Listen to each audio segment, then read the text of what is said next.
तो आज हम लोग देखेंगे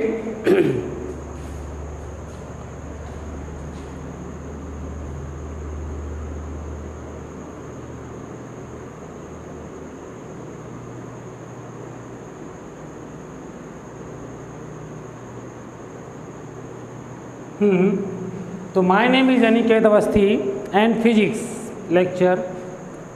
तो हम लोग आज फ्लो ऑफ लिक्विड का थर्ड लेक्चर देखेंगे। फ्लो ऑफ लिक्विड का कौन सा लेक्चर होगा बेटा? हमारा थर्ड लेक्चर होगा। कौन सा लेक्चर होगा हमारा? फ्लो ऑफ लिक्विड का थर्ड लेक्चर। कौन सा लेक्चर होगा बेटा? Third lecture. तो हमने पढ़ने जा रहे हैं द्रव अविरलता का सिद्धांत, प्रिंसिपल ऑफ कॉन्टिन्यूटी। तो ये होता क्या है वो भी देखेंगे।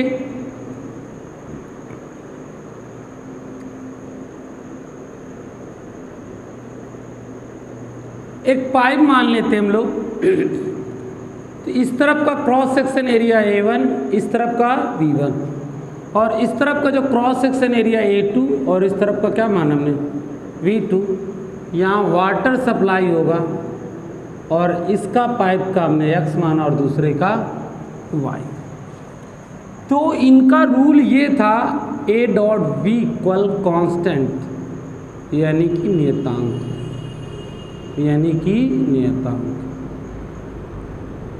तो इनका रूल ये था। हम लोगों ने पहले हिंदी मीडियम, गौर सुनिएगा, हम लोगों ने इनका रूल क्या पढ़ा है और क्या था इनका रूल? इनका रूल ये था, इन्होंने कहा है कि जब कोई धारा रेखी प्रवाह हो रहा हो, जब किसी आदर्श द्रव का धारा रेखी प्रवाह हो रहा हो, जब किसी आदर्श द्रव का कैसा हो रहा? धारा रेखी प्रवाह हो रहा हो, तो द्रव के प्रवाह पर, जब किसी द्रव का कैसा प्रवाह हो रहा हो? धारा रेखी प्रवाह हो रहा हो,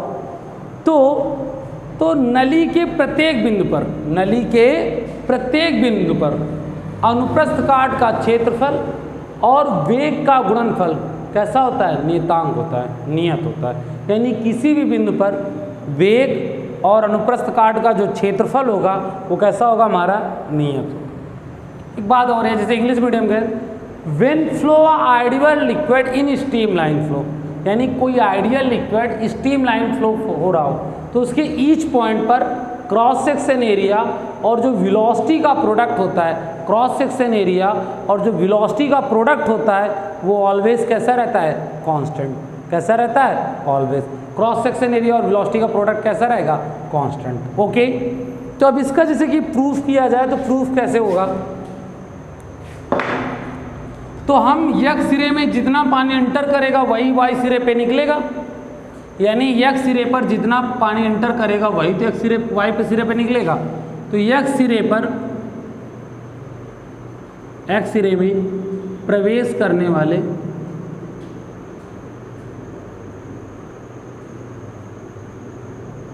द्रव का द्रव्यमान कितने सेकंड में? 1 सेकंड में।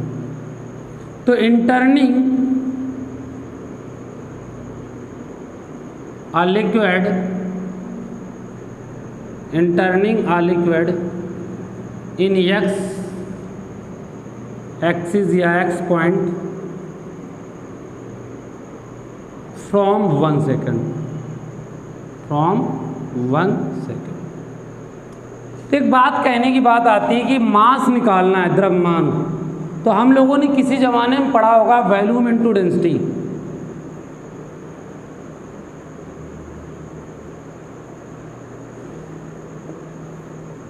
आयतन इंटू घनत्व पढ़ा होगा।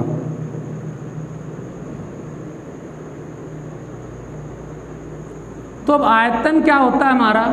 घनत्व तो हमारा रो होगा। अब आयतन क्या होता है? A1 L1 होगा। एक बात और भी समझ लीजिए, आपने पढ़ा होगा किसी ज़माने में velocity equal displacement upon time.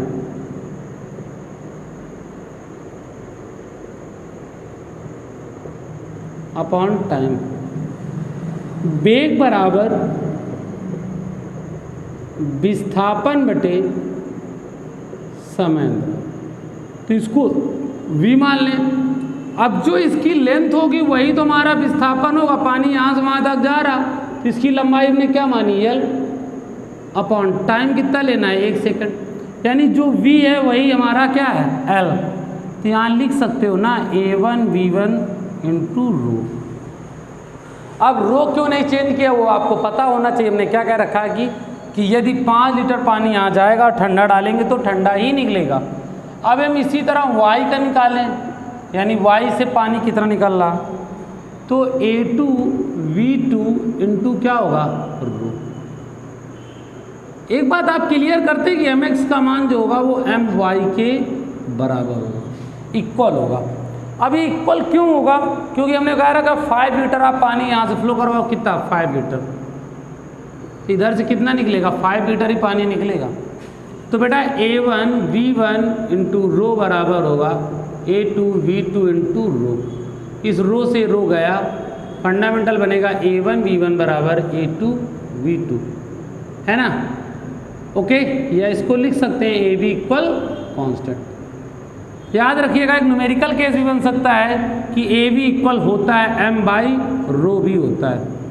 इस बात को नोटिस से ध्यान से सुनकर रखिएगा, ओके, कि यानी m बाई रो भी होता है।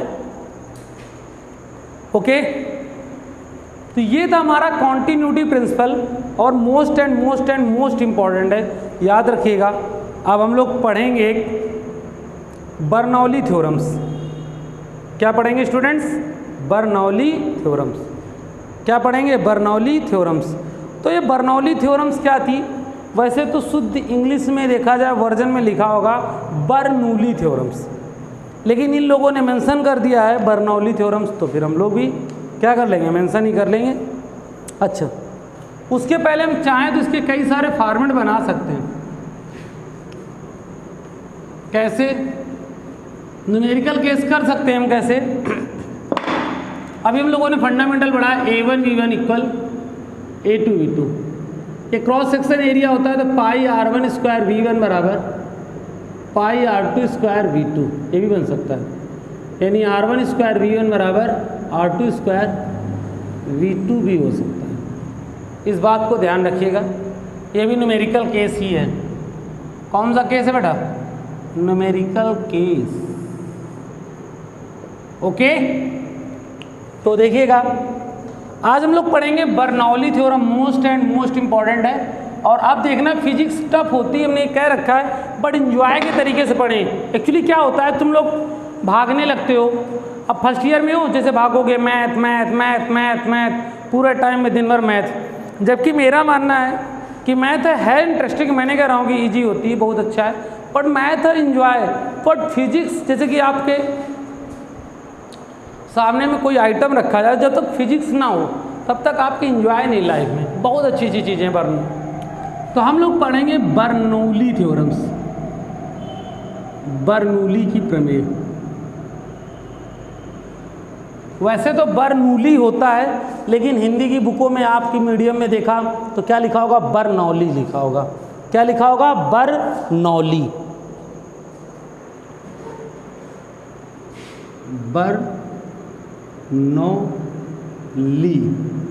Bernoulli theorems.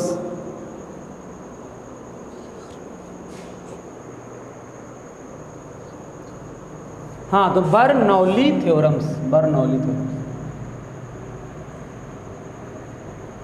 तो चाहे कुछ लोग बर्नौली बोलते हैं, कुछ लोग बर्नौली बोलते हैं, कुछ लोग बर्नौली बोलते हैं। तो आप जिससे चाहें उससे मेंशन करा सकते हैं।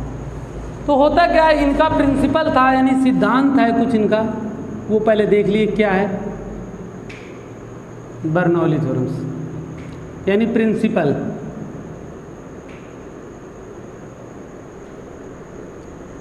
इन्होंने कहा कि यदि कोई भी द्रव, आदर्श द्रव किसी धारा रेखी मार्ग में प्रवाहित हो रहा हो, या कोई द्रव किसी धारा रेखी मार्ग में प्रवाहित हो रहा हो, तो उसकी एकांक आयतन पर दाब ऊर्जा, गतिज ऊर्जा और स्थितिज ऊर्जा का योग नियत होता है।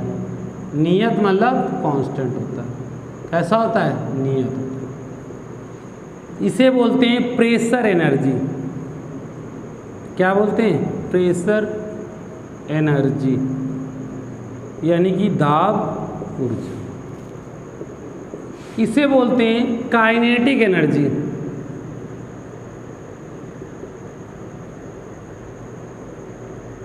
यानी गतिज ऊर्जा। और इसको बोलते हैं हमारी पोटेंशियल एनर्जी।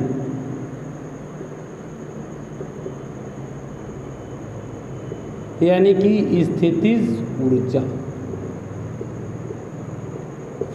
तो क्या कहा गया कि जब कोई आदर्श रहो किसी धारा रेखी मार्ग में प्रवाहित हो रहा हो तो उसके एकांक आयतन पर दाब ऊर्जा, गतिज ऊर्जा और स्थितिज ऊर्जा का योग नियत होता है। यानी व्हेन आइडियल लिक्विड फ्लो आ streamline, when ideal liquid flow आ इन स्ट्रीमलाइन पर unit volume pressure energy, kinetic energy and potential energy sum is always constant. यानी व्हेन आइडियल लिक्विड फ्लो आ streamline then per unit value pressure energy, kinetic energy and potential energy sum is always constant। तो इसकी जो एक प्रूवमेंट्स भी है इस बार हमको अच्छे से पढ़नी है और कैसे करना है तो वो सुन लीजिएगा। अच्छा एक बात आप समझ लीजिए, आपको पता चल रहा होगा सर ये कैसे आ जाएगा। आप लोगों ने काइनेटिक एनर्जी का फार्मूला क्या पढ़ा होगा, K बराबर हाफ mv² पढ़ा होगा। हमने कहा पर यूनिट वॉल्यूम, यानी वॉल्यूम को आप डिवाइड करा दो तो आपको पता होगा ये किसके बराबर होती है, डेंसिटी के बराबर, हाफ रो v² हो जाएगा। आप लोगों ने पढ़ा होगा U बराबर mgh। हमने क्या कहा पर यूनिट वॉल्यूम, यानी आयतन का क्या करो डिवाइड, ये किसका मान हो गया, रो का मान। ऐसे ही कोई प्रॉब्लम हो नहीं सकती। तो हम लोग इसकी प्रूवमेंट्स पढ़ेंगे। अच्छा है, कॉन्सेप्ट है, गौर से देखिएगा, सुनिएगा कैसे प्रूवमेंट्स करेंगे इसका, प्यार से लॉजिक से सोचिएगा। पहले हम एक पाइप ले लेते, क्योंकि हमने बता रखा है चैप्टर ही हमारा क्या है, स्ट्रीमलाइन।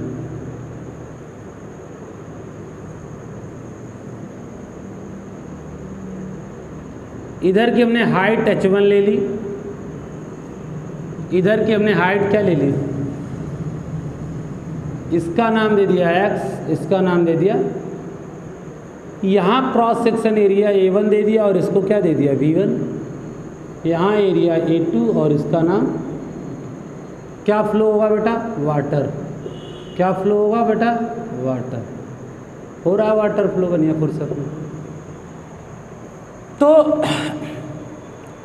एक बात याद रखिएगा कि अभी हमने थोड़ी देर पहले पढ़ा था कि काइनेटिक एनर्जी होती है K बराबर हाफ mv², यानी गतिज ऊर्जा बराबर होता है K बराबर हाफ mv²। तो आपको पता चल गया कि K डायरेक्टली प्रोपोर्शनल v² होता है, यानी जहाँ पर वेलोसिटी वेग का मान अधिक होगा वहाँ पर गतिज ऊर्जा अधिक होगा।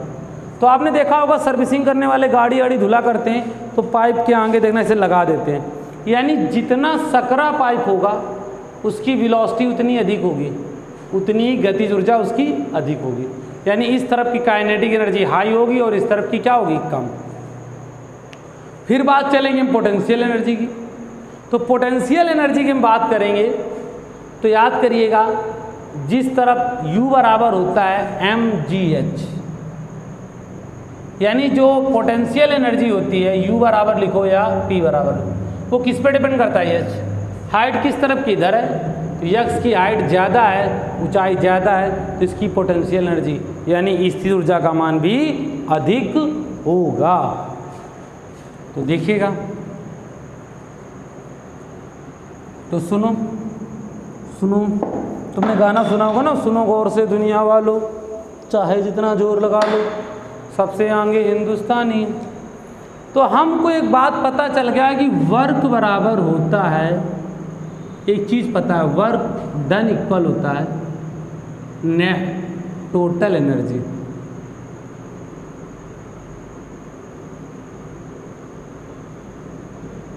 कुल कार्य नेट कार्य बराबर निकालेंगे कुल ऊर्जा। इस बात को हमें करना है। तो हम पहले निकालेंगे x सिरे पर 1 सेकंड में प्रवेश करने वाले द्रव पर किया गया कार्य।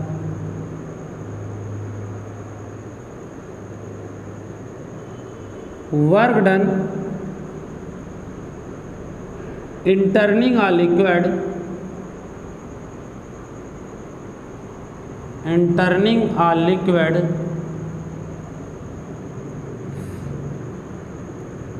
from X point in 1 second.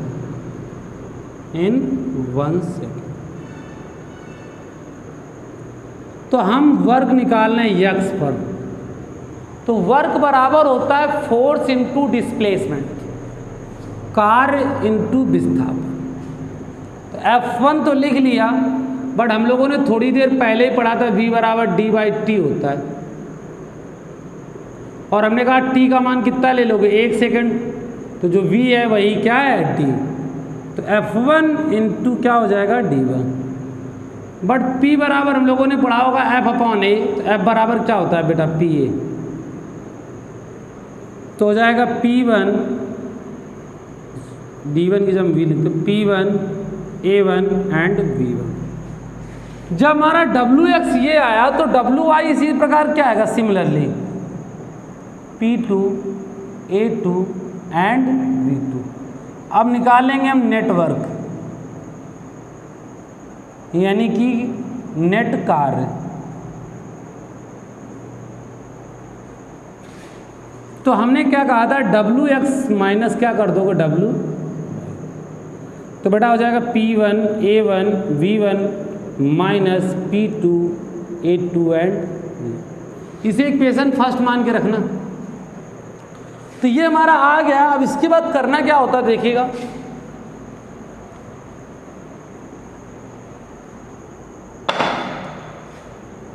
तो W बराबर आ गया हमारा P1 A1 V1 minus P2 A2 V2। यार हम लोगों ने कॉन्टिन्यूटी प्रिंसिपल क्या पढ़ा था, A1 V1 बराबर A2 V2 बराबर क्या होता है बेटा m/ρ, क्योंकि ये तो टोटल वैल्यूम होता है और वैल्यूम बराबर क्या होता है मास अपॉन डेंसिटी, ये टोटल होता है आयतन, आयतन बराबर का द्रव्यमान बटे घनत्व। तो P1 इंटू m/ρ लिख सकते हो, P2 इंटू m/ρ लिख सकते हो, और m/ρ ले लो कॉमन, तो यहाँ बचेगा P1 माइनस P2, ये किसके बराबर आ गया डेल्टा।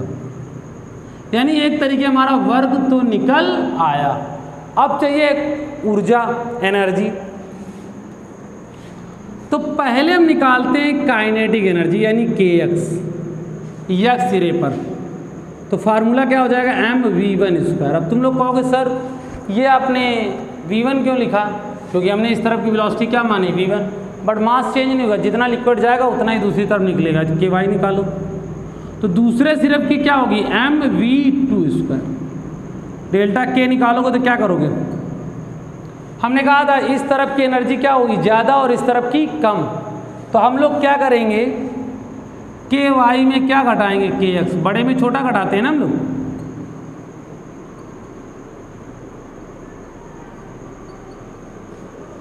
तो 1/2 ले लो कॉमन, v2² माइनस क्या हो जाएगा v1²। यदि हम लोगों ने अब ये निकाल लिया, काइनेटिक एनर्जी निकाल ली, तो इसको भी हम रख लेंगे। अब हम लोग निकालेंगे पोटेंशियल एनर्जी। तो पहले Px निकालो, यानी x सिरे में mgh1, फिर y सिरे की निकालोगे mgh2 डेल्टा P। तो अब किस तरफ की एनर्जी ज़्यादा होगी, 1 की ज़्यादा होगी और इसकी कम, क्योंकि इसकी हाइट ज़्यादा है। तो Px माइनस क्या होगा Py, mgh1 mgh2, बेटा mg ले लो कॉमन, तो बचा क्या h1 माइनस h2। ये सारी बातें निकल आई। अब हम इसको और इसे पुट करेंगे इक्वेशन फर्स्ट पर, है ना। कहाँ पर पुट करेंगे, इक्वेशंस फर्स्ट पर। ओके, तो देखिएगा, हमको तो इक्वेशन याद है, आप लोग थोड़ा ध्यान रखिएगा। पहले वर्क क्या निकाला गया, P1 minus P2 m by rho. अच्छा, काइनेटिक में पोटेंशियल घटाओ कि पोटेंशियल में काइनेटिक, गतिज में कि स्थिति में गतिज, तो गतिज में, यानी 1/2 V2 square minus V1 square minus mg H1 minus H2। बेटा अब यहाँ से m कॉमन ले लें,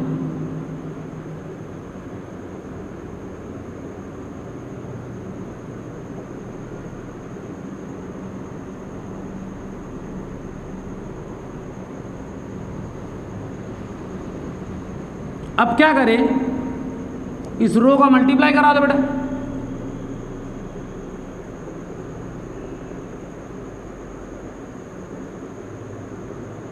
ओके कराइए।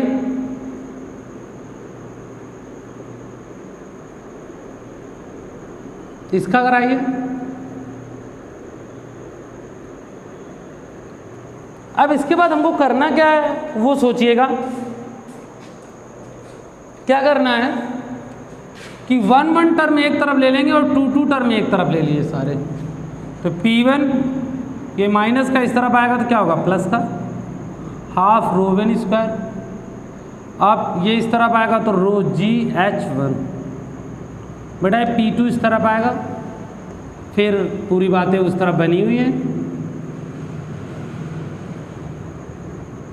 इसको लिख सकते हैं P plus half rho v square into rho g h equal क्या होगा, कांस्टेंट। ओके, तो ये होता है P plus half rho v square plus rho g h constant. ये होती है हमारी बर्नौली थ्योरम्स। अच्छा, फिजिक्स से ऐसा हो नहीं सकता।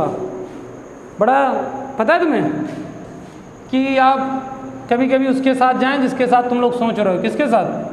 गलत ही सोचोगे हम जिसके साथ सोच रहे हैं। अरे मम्मी पापा के साथ जाएं, तुमने क्या सोचा था? फिजिक्स में पता है तुम लोग जो अच्छा सोचते हो वो गंदा होता है कि एक ये इक्वल 980 डायन होता है। याद रखिएगा, फिजिक्स में सिखाया जाएगा ये आपको सिखाया जाएगा, यानी ग्राम फोर्स बराबर 980 डायन होता है। तो प्लीज़ मम्मी पापा के साथ जाइए और वहाँ जाएं और कुछ तीखा ना खाएं, ऐसा हो ही नहीं सकता। अब जब फिजिक्स है, फार्मूला बने और न्यूमेरिकल केस ना हो तो ऐसा हो ही नहीं सकता। न्यूमेरिकल केस तो P plus half rho v square plus rho g h. बेटा इसमें रो जी का डिवाइड करा दो, ये इससे गए, ये इससे गए,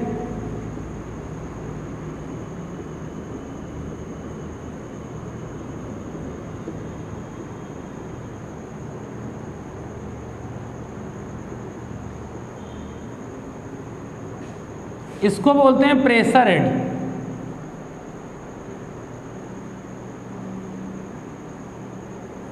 दाब शीर्ष, इसको बोलते हैं वेलोसिटी हेड।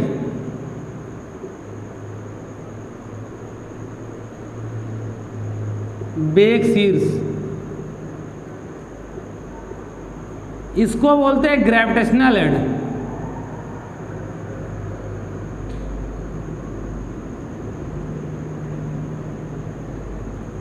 गुरुत्वीय शीर्ष।